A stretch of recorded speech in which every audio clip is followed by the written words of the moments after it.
ഈ വീഡിയോ കണ്ട് ഇഷ്ടപ്പെട്ടാൽ തീർച്ചയായിട്ടും ഒരു ലൈക്കും ഷെയറും ചെയ്യണേ. സബ്സ്ക്രൈബ് ചെയ്യാത്തവർ സബ്സ്ക്രൈബ് ചെയ്യണം.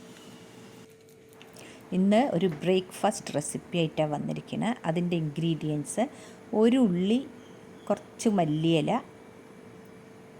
2-3 കരിവേപ്പിൻ്റെ ഇല, കുറച്ച് തേങ്ങ, ഒരു പച്ചമുളകും ചെറുതായി പൊടിയായി മുറിച്ചത്, ഒരു 1/4 ടീസ്പൂൺ ജീരകം,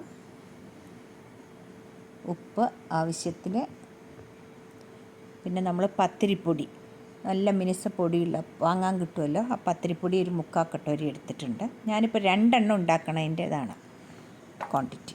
അപ്പോൾ ഒരു ബൗളിലേക്ക് അരിപ്പൊടി ഇട്ട് കൊടുക്കണം, കുറച്ച് ഉപ്പിട്ട് കൊടുക്കുന്നു.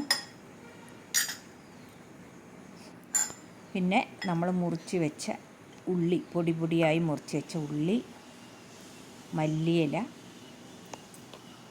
തേങ്ങ, ജീരകം, പച്ചമുളക്, എന്നിട്ട് ഇത് നല്ല പോലെ ഒന്ന് മിക്സ് ചെയ്യാം. നമ്മൾ ഫസ്റ്റ് ഈ പൊടിയിലൊക്കെ ഇതെല്ലാം മിക്സ് ആവട്ടെ.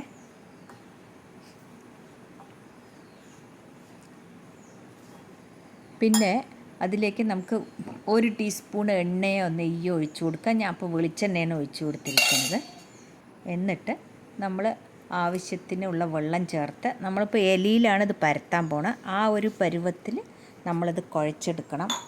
അപ്പോൾ അത് അധികം വെള്ളമാവാനും പാടില്ല, എന്നാൽ അധികം കട്ടയായിട്ട് കുഴയ്ക്കാനും പാടില്ല. അങ്ങനെയാണ് കുഴക്കേണ്ടത്. ഇപ്പോൾ ഞാൻ ഇത് കുഴച്ച് റെഡിയാക്കുന്നുണ്ട്. ഈ പരുവത്തിലാണ് കുഴച്ചിരിക്കേണ്ടത്, ഇലയിൽ പരത്തണ പാകത്തിന്. ഇപ്പോൾ ഇല വാട്ടിയെടുത്തിട്ടുണ്ട്. വാട്ടിയെടുത്ത് അതിൽ വെളിച്ചെണ്ണ തടയി കൊടുത്തിട്ടുണ്ട്. വെളിച്ചെണ്ണ തടയിയാൽ കുറച്ചുകൂടി ഈസിയാവും നമ്മൾ കല്ലിലിട്ടാൽ നമ്മൾ ഇല പുറത്തെടുക്കാൻ. അപ്പോൾ അതിൽ നിന്ന് ഒരു ഉരുള എടുത്തിട്ട്, നമ്മളിപ്പോൾ ഒരുപാട് കട്ടിയായിട്ടും പരത്തണ്ട, ഒരുപാട് നൈസായിട്ടും പരത്തണ്ട, അതാണ് നന്നായിരിക്കുക. ഇതപ്പോൾ ഞാനിങ്ങനെ പരത്തിയിട്ടുണ്ട്. ഇതിപ്പോൾ കറക്റ്റായിട്ട് 2 എണ്ണത്തിനുള്ള പൊടിയാണ് എടുത്തത്. ഇനി നമുക്ക് ഇത് ഒരു ദോശക്കല്ലിൽ വെച്ചിട്ട് കുറച്ച് എണ്ണ തടവി കൊടുക്കുക. എണ്ണ തടവി നമ്മളിപ്പോൾ ഈ ഇല അതിൽ പരത്തി വെച്ച ഇല അതിലേക്ക് ഇട്ട് കൊടുക്കുക. ഇതിപ്പോൾ നമുക്കൊരു മീഡിയം ഫ്ലെയിമിൽ വെക്കണം, അല്ലെങ്കിൽ ഇത് വേവില്ല. ആ ഇല പുറത്തെടുക്കുന്നുണ്ട്. എന്നിട്ട് തിരിച്ചും മറിച്ചും ഇട്ട് കൊടുക്കണം. ഞാൻ ഒന്നിലിങ്ങനെ ഹോള് വെച്ചിട്ടും ഒന്നിൽ ഹോളില്ലാണ്ടാണ് 2 എണ്ണം ഉണ്ടാക്കിയിരിക്കുന്നത്. ഇനി എണ്ണ കഴിക്കാൻ പറ്റില്ല എന്നുള്ളവർക്ക് എണ്ണയില്ലാണ്ട് ഇത് ഉണ്ടാക്കിയെടുക്കുക.